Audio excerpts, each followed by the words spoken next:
बिस्मिल्लाहिर्रहमानिर्रहीम। व्यूवर्स, आप देख रहे हैं न्यूज़ टू यू। उम्मीद है आप खैरियत से होंगे।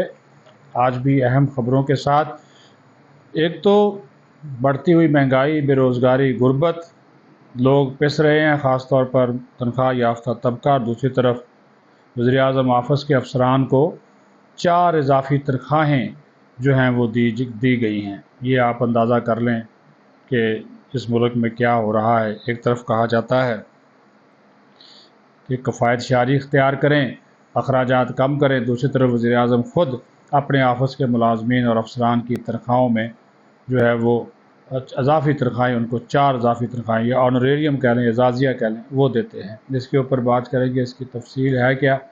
दूसरा, बानी PTI ने आज फिर संगीन इल्ज़ामात लगाए, वही पुरानी बातें की हैं और कहा तो उन्होंने यही है कि जी मुझे या बुशरा बीबी को कुछ हुआ तो आर्मी चीफ ज़िम्मेदार होंगे। और साथ इस ख्वाहिश का भी इज़हार कर दिया कि मैं बैठने को तैयार हूँ। और ये भी कहा कि अगर मैं जनरल रिटायर्ड कमर जावेद बाजवा से अपनी हुकूमत गिराने के बावजूद 2 बार मिल सकता हूँ, तो मैं आर्मी चीफ से, इस मौजूदा आर्मी चीफ से भी जो है वो मिल सकता हूँ, लेकिन मैं ग़ुलामी कबूल नहीं करूँगा और मैं जान दे दूँगा और कौम उठे। और फिर वही धमकी दी है कि जिस तरह 1971 में मुजीबुर रहमान का मैंडेट तस्लीम नहीं किया गया, हमारा भी नहीं किया जा रहा, तो फिर वही बांग्लादेश वाली धमकी उन्होंने दी है। तो ये उन्होंने बातें आज मीडिया से जो गुफ्तगू की है, उनका जो लुब्बे लबाब है वो मैंने आपको जो है वो बता दिया है। लेकिन साथ ही साथ एक और ख़बर जो है वो आपको इम्पोर्टेंट देता जाऊँ कि बड़ी ख़ामोशी के साथ इन्होंने, PTI ने हज़म कर लिया है और उसके ऊपर ख़ामोशी इख्तियार कर ली है। जो अली अमीन गंडापुर ने कोर कमांडर पेशावर से मुलाकात की, उनकी अफ्तारी में शिरकत की, उनकी जो तरफ से ब्रीफिंग दी गई उसमें उनकी कबीना समेत शिरकत की, उसको इन्होंने हज़म कर लिया है। उसके ऊपर तनकीद अब बाकी हल्कों की जानब से तो हो रही है, लेकिन PTI उसको पी गई है। ठीक है जी। तो चीज़ें जो हैं वो आप देख लें कि एक तरफ उसी इस्टेब्लिशमेंट मीन आर्मी चीफ, उसी इस्टेब्लिशमेंट को उसका जो बानी चेयरमैन है वो ज़िम्मेदार करार दे रहा है तमाम तर हालात का। उसने कहा कि ये जो इस मुल्क को जो है ना वो चला रहा है जनरल आसिम मुनीर। और दूसरा उसने वायसराय बोला मोहसिन नकवी को, तो वो वायसराय बना हुआ है और ये जो सिर्फ तख्तियाँ लगाने के लिए शहबाज शरीफ को रखा है। ये भी इमरान खान ने ये बात जो है वो की है। चलें, ये उनका नुक्ता नज़र है। बहरहाल, तो मैं बात कर रहा था कि जो गंडापुर ने पेशावर के कोर कमांडर से या पेशावर की जो इस्टेब्लिशमेंट है उनसे जो मुलाकातें की हैं, उसमें आप ये अंदाज़ा करें कि ये तमाम तर सूरत हाल बनी कि जो मामलात वहाँ पे तय किए गए, दहशतगर्दी के ख़ात्मे के हवाले से, अमन अमान के हवाले से, सूबे के इंतज़ामी अमूर चलाने के हवाले से, तो फिर ये क्यों कहा जाता है कि हम इस्टेब्लिशमेंट के ख़िलाफ़ हैं। यहाँ पर कोई और बात की जाती है, वहाँ पर जो है वो कुछ और बातें जो है वो की जाती हैं। तो ये उनका जो एक है ना कि एक तरफ से दबाव बढ़ा कर रखो और दूसरी तरफ इस्टेब्लिशमेंट के साथ जो है वो ये करो। और ये भी आपको बताओ, उसने आज ये इंकशाफ किया, बल्कि एतराफ़ किया। उसने कहा कि मेरी पार्टी के अंदर कुछ लोग ऐसे हैं जिनके साथ इस्टेब्लिशमेंट के राब्ते हैं, तो वो लोग जो है ना वो उनको हम आस्ता आस्ता है जी साइड लाइन कर रहे हैं और फ़ैसला साजी जो है वो कोर कमेटी करती है। लेकिन ये उसने बड़ी बात उसने कहा जी इस्टेब्लिशमेंट के लिए नरम गोशा रखने वाले लोग जो हैं वो मौजूद हैं। अगर ये आज प्रेस कॉन्फ्रेंस करें, शाह महमूद कुरैशी और परवेज़ लाई, तो इनकी भी ज़मानतें हो जाएंगी। ठीक है जी। फवाद चौधरी को भी कहा गया था कि वो वादा माफ गवाह बने, प्रेस कॉन्फ्रेंस करे। उसने प्रेस कॉन्फ्रेंस तो नहीं की, बल्कि प्रेस कॉन्फ्रेंस में बैठा था इस्तेहकाम पाकिस्तान पार्टी में, तो वो जनाब जेल भुगती उसने। बहरहाल उसकी ज़मानत हो गई है। तो वो ये बातें बानी PTI जो है वो कर रहे हैं, लेकिन उनको अपने ही लोगों के ऊपर जो है वो एतबार नहीं है। वो कहता जी मेरे लोग जो हैं वो इस्टेब्लिशमेंट से मिले हुए हैं और मैं उनकी जो है ना वो छाटी छाटी कर रहा हूँ। अब ये किसकी तरफ इशारा है, कौन लोग हैं, ये तो आप बेहतर जो है वो जानते हैं। लेकिन जो मैं शुरू में जो बात की थी, बस उस तरफ स्टोरी पे आ जाऊँ कि एक तरफ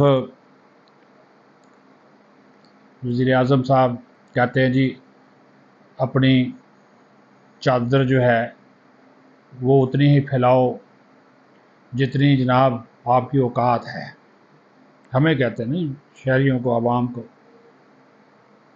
دوسری طرف اپنے آفس کے گریڈ 1 سے لے کر 22 تک کے افسران کی تنخواہوں میں وہ اضافہ 4 اضافی تنخواہیں ان کو دیتے، تنخواہوں میں اضافہ نہیں کرتے، 4 ان کو اضافی تنخواہیں دیتے ہیں.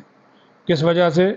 کہ یہ اعزازیہ اضافی کام کرنے پر منظور کیا گیا ہے، اور 1 ماہ بعد یہ سرکاری افسروں کے لیے انہوں نے انعامات کی مزدوری جو ہے وہ دی ہے، منظوری دی ہے. اب جو اس سے وزیر اعظم آفس کے جو خود جو حکومتی ذرائع نے کہا جی ان افسران نے ایسا کوئی غیر معمولی کام تو نہیں کیا جس کے باعث انہیں کسی انعام کا اہل قرار دیا جائے. اور جو یہ 4 اضافی تنخواہیں ان کو دی جائیں گی کہ جو انعام کے طور پر یا اعزازیہ کے طور پر، اس کے لیے باقاعدہ جو ہے آپ کو جو ہے وہ قرضہ لینا پڑے گا بینکوں سے، اور بینکوں سے ان پر قرضہ ملتا ہے 23% شرح سود کے اوپر. اس حوالے سے جو رپورٹس سامنے آئی ہیں کہ جو نہ صرف انہوں نے انعام میں 4 تنخواہیں دینے کی تجویز منظور کی وزیر اعظم نے، بلکہ اپنے وزیر خزانہ کو بھی اس کی منظوری کے لیے کہا. ہاں یہ اچھی بات ہے، انہوں نے خود پچھلے دنوں کابینہ کے اجلاس سے خطاب میں یہ بات کہی تھی کہ جو اچھا کام کرے گا اس کو ہم جو ہے انعام دیں گے، جو برا کام کرے گا اس کو سزا دیں گے. یعنی کہ جزا اور سزا کا ایک نظام وہ لانا چاہ رہے ہیں. اچھی بات ہے، وہ نظام آنا چاہیے. تو لیکن ایک طرف ہم ڈیفالٹ سے بچنے کی کوشش کر رہے ہیں، IMF کے سامنے ہم نے کچھ کول جو ہے وہ پھیلایا ہوا ہے. دوسری طرف اس طرح حالانکہ وزیر اعظم آفس کے جو لوگ ہیں نا، جو ملازمین ہیں، وہ ان کا جو پے اسکیل ہے وہ پہلے اسپیشل پے اسکیل ہے. یہ ایوان صدر ہو گیا، سپریم کورٹ ہو گیا، پارلیمنٹ ہاؤس یعنی کہ سینٹ اور قومی اسمبلی سیکریٹریٹ ہو گیا، FBR ہو گیا، وزیر اعظم آفس وزیر اعظم ہاؤس ہو گیا. اس طرح کے یہ باقی جو اتھارٹی جو اوگرا شوگرا، اس کو تو آپ رہنے دیں نا. ان سب کی جو ہے وہ ان کے تو پے اسکیل ہی الگ ہیں. یہ بھی میں آپ کو بتا دوں، وہ عام جو تنخواہیں سرکاری ملازمین سول سرونٹ لیتا ہے نا، وہ اس سے کہیں زیادہ ہے جو لوگ یہ وصول کرتے ہیں. کام وہی ہوتا ہے جو روٹین میں آپ کو پتہ ہے بیوروکریسی جس طرح کا کام کرتی ہے اسی طرح کا جو وہ کام ہے وہ ہوتا ہے. لیکن وہ پیسے ویسے بھائی ان کے وہ ٹھیک اگلے کما لیتے ہیں. تو اب اس کے بارے میں جب ان سے پوچھا گیا وزیر اعظم آفس کے حکام سے، تو انہوں نے بھی اس کے اوپر کوئی تبصرہ نہیں کیا، نہ ہی وزیر خزانہ نے کسی قسم کا کوئی ہے وہ جو ہے وہ جواب دیا ہے. تو ابھی وزیر اعظم نے یہ بھی پھر کہا تھا کہ پولیس کی تنخواہیں بھی بڑھیں گی، بیوروکریٹس جو اچھی جن کی پرفارمنس ہے، جو کہ ان کے نزدیک جن کی اچھی پرفارمنس ہے، ان کو بھی جو ہے وہ توجہ جو ہے وہ دیا جائے گا. تو پھر باقی ملازمین کو بھی دے دیں، وہ بیچارے مہنگائی کے مارے ہوئے ہیں، بے روزگاری بڑھ رہی ہے.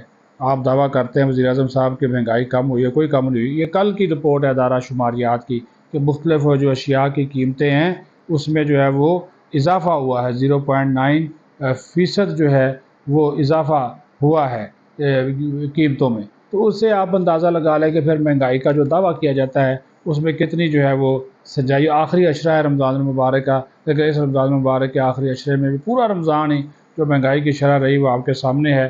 بلکہ ابھی دیکھیں نا، کیونکہ یہ ہم چیزیں ساری استعمال کرتے ہیں، چکن، ٹماٹر، پیاز، لہسن، مٹن، بیف، روٹی، پٹرول، چاول، کپڑے، جوتے، یہ سارے کے سارے جو ہے وہ مہنگے ہو گئے. اور یہ وہ چیزیں ہیں جو کہ عید کے لیے لوگ جو ہے وہ بیچارے خریدتے ہیں یا رمضان میں وہ استعمال کرتے ہیں، ان کی ضرورت ہوتی ہے.